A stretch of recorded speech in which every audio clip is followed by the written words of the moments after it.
All right, what is up, people? Welcome to the very first episode of Vicarious. I'm your host, John Vi.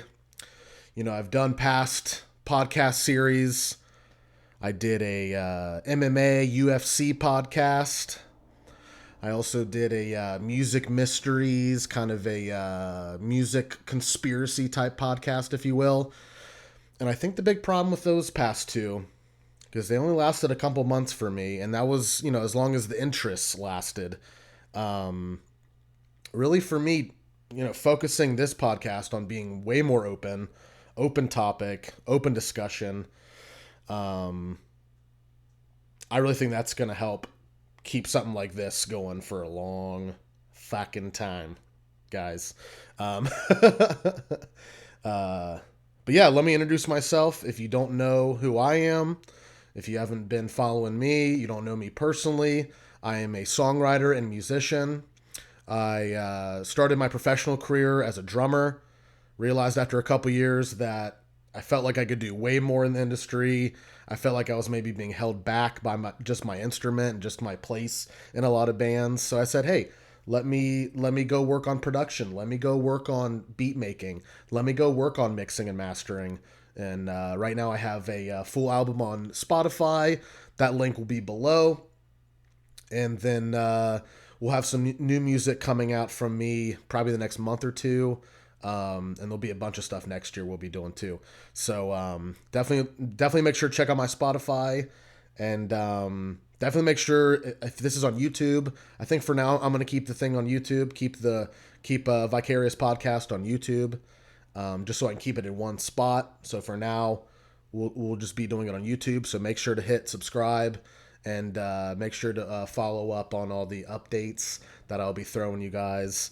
I'm thinking of doing a small little Patreon page for this podcast, and also I'm thinking of doing a music show every week or two, probably more a couple times a month. I want to keep this once a week so we can just fill up the schedule with once a week podcasts, and then a couple times a month get out the guitar, get out the music that I write, and I'll show you guys what I've been up to.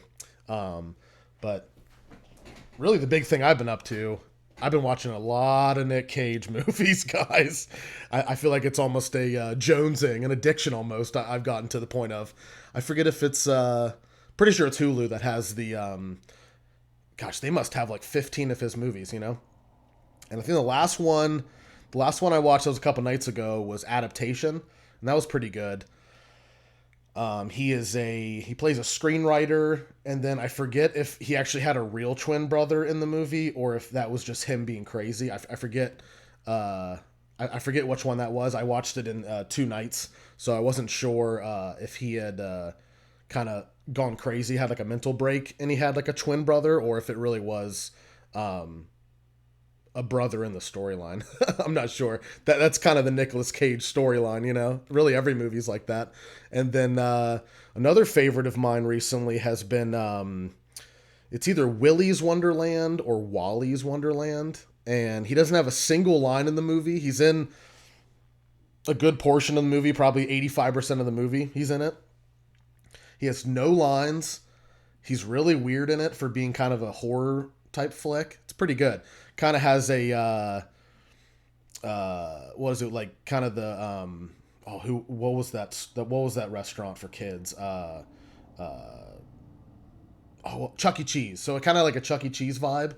And these people would come in town. They get stuck in town, and they basically were like being fed to these machines. It was kind of crazy, but I thought it was a pretty good movie, and it's kind of one of those like B horrors, I guess you could say. And I thought it was pretty good. I thought it was pretty good for a Nick Cage. Oh man, National Treasure.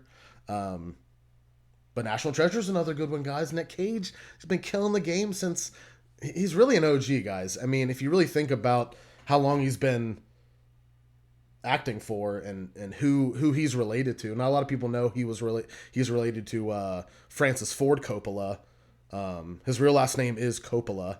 He went by Cage. I'm not sure what superhero it is, but it was some superhero's real name, I think, was last name Cage. So he went with Nicolas Cage. Pretty interesting. Uh, But yeah, it's funny. Like the movies the movie roles he takes, they're interesting. That's for sure. Not as crazy as Steven Seagal though. Steven Seagal is on a new level of just giving up as an actor. At least with Nick Cage, he keeps up the craziness. Like I saw Mom and Dad a couple nights ago. That movie Mom and Dad, and it kind of makes fun of like um, vampire movie, not vampire movies, zombie movies, TV shows. So I thought it was pretty funny, and it was kind of scary too, because like the parents get like, I forget in the storyline. Yeah, I think like all the parents of the town, or maybe of the world. I'm not sure how big the event was in the movie. Um, but like all the parents wanted to kill their kids. It was crazy. So I thought that was pretty funny. Because it was more of like a play on horror movie. Like it was, there were some scenes where you're like, oh shit. It was kind of like Shaun of the Dead. It kind of reminded me of Shaun of the Dead a bit, where it's like it's funny. There's kind of a satire to it, but it's still like there's a lot of blood, you know. But yeah, who was I just talking about? Yeah, Steven Seagal though. I watched a movie of his a couple years ago. I think it was on Netflix. Shit, it might have just been on YouTube. I have no idea. Um, and it seriously looked like someone made it like in a high school class or something. You know, like he was just every scene was just him sitting on his ass and just karateing people. Just it was insane. I'm thinking, dude, I don't know what you're doing. I don't know who's watching this, but if he can make money off of it, great.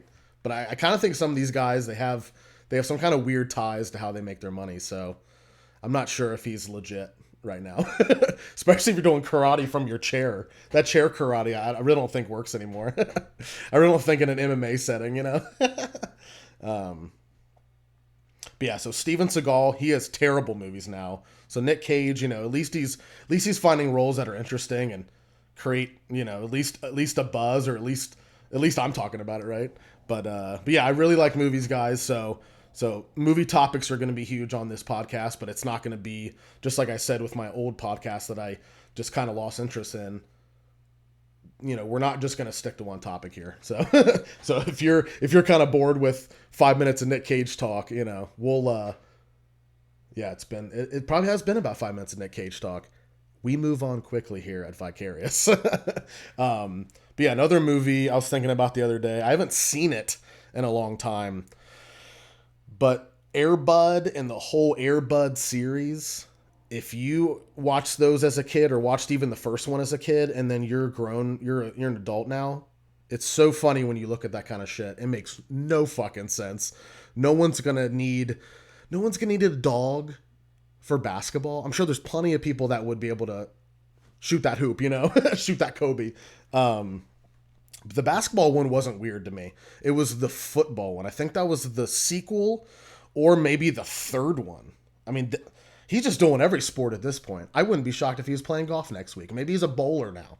Airbud Bowl, you know, air bowler. But the football one was funny to me because they put on this you know, back in the day they started wearing leather helmets before they got to like the ones now, kind of more the modern style. They wore leather helmets in football. So like they put this leather helmet on a fucking dog and that's Airbud football, you know? But yeah, that premise makes no sense. And I really don't know, unless you were really hurting for some good news stories out of your town. I don't know why you would ever fucking do that. But it's also just a kid premise. So a lot of those shows and movies for kids really don't make sense anyways to begin with. Like I remember watching Teletubbies as a kid, and you know, if I tried to watch something like that now, I'd probably go fucking mental. Those kind of shows, I think that's why some kids just, they're a little out there, you know. They're a little fucking out there. But yeah, I wrote down a couple topics, guys. I didn't want to make this a super long episode today, just because I want to keep these kind of things to about a 20 to 30 minute rant, and then get the hell out of here, and then get the rest of my day going. Oh, here's a big one, and I'm thinking of making this a topic on YouTube as well. And that's why when I get the Patreon going, we'll make that kind of our topic source and kind of our nonstop shop, if you will, for the fan base and whatnot. But the big discussion that I wanted to bring up today was the big topic. I felt a burp. I'm not sure if it's going to happen. I don't want to burp in the mic here.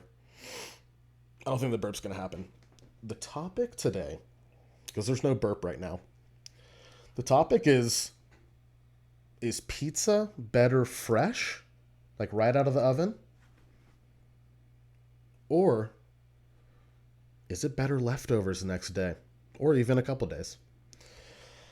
And really the thing you have to think about is how insane are you not to want leftover pizza?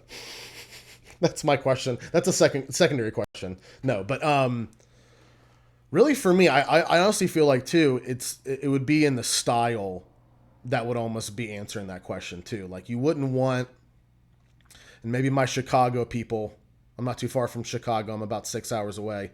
I currently live in the Ohio. But I really think it's based on the pizza. Like if you're getting like a deep dish Chicago style, I don't think that'd be very good leftovers because you have more sauce. You got the sauce. You got more sauce on a deep dish, and if you look at like more of a traditional New York or more just a traditional pizza, you're gonna have less sauce, more bread, more cheese and toppings, right? So that would lend more for of a leftover, right? But I think with the deep dish, you got tomatoes, you got the sauce. That stuff's going to sit in a weird way, I feel like. You'd want that to be hot and ready. But it goes along the lines of really any leftover versus fresh topic, discussion here. Like, what other foods could be good leftovers? Lasagna is good leftovers. Why? The cheese, the meat, there's, depending on how you make your lasagna, guys, you're not going to have a shit ton of tomato sauce like you would on a deep dish, depending on what kind of deep dish you might get too. But primarily it's going to be a lot of sauce. You're going to have a big cheese layer as well. But depending on also the lasagna type, depends what kind of lasagna you're making. You're going to make a little less sauce. Is it going to be really saucy? Maybe that lends to more of a fresh. It's more on the fresh side. But I know the lasagna that my family makes, it's going to lend itself to, really a couple days later would almost be, you might as well cook it a couple days earlier and then serve it when it's been it's just getting dense in that pan, it's just getting thick. So I think at the end of the day, bringing this up, it really depends what kind of pizza and what kind of items. But really for me, most pizza, most lasagna is going to be great a day or two left over. Put in the comments below what you guys think. I'll probably start a poll once I upload this. Once I upload this today, we will have the poll.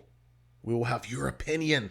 Your vote will count with leftover pizza or fresh, hot and ready. And obviously in the comments with the poll, you can put your exact details for your decision. If you want to bring up also my points about saying, hey, it really depends, but I will take the leftover option, so. But yeah, and also too, think about what other foods would be better leftover versus hot and ready. Like a leftover salad is going to be disgusting, right? You have all the moisture. It's going to be gross. It's going to be moldy, right? Like rice would be kind of gross a couple days later. It'd be the same thing, but it would probably, I'm not sure. I feel like it would, yeah, it would kind of get soggy, right? I guess old rice a couple days after maybe. So yeah, that would be gross. So we're not, that's out. The poll's out on that. But yeah, I really think your cheesier, your kind of more fat dense products would be better leftover after cooking. But I want your guys' opinion, and we'll definitely take topics. If you guys have topics in the comments, I'll read the comments if I can. No disgusting shit. But yeah, next time you see this show, we will be actually in the studio. This week I was just being a little lazy. I wanted to at least get this episode out and start the ball rolling on Viacarious podcast. And also look out for my music. Make sure to follow me on the Spotify page that I have linked below. Like I said in the beginning, we're going to have a Patreon page as well. We'll probably have a thank you tier. We might have we might start a bonus podcast tier, something like that. So just something nice and quick. If you guys want to support me, support the podcast as well as the YouTube channel, we can set that up. Thank you so much, guys and gals. Have a great week or weekend whenever you're watching this. And until next time, stay cool out there.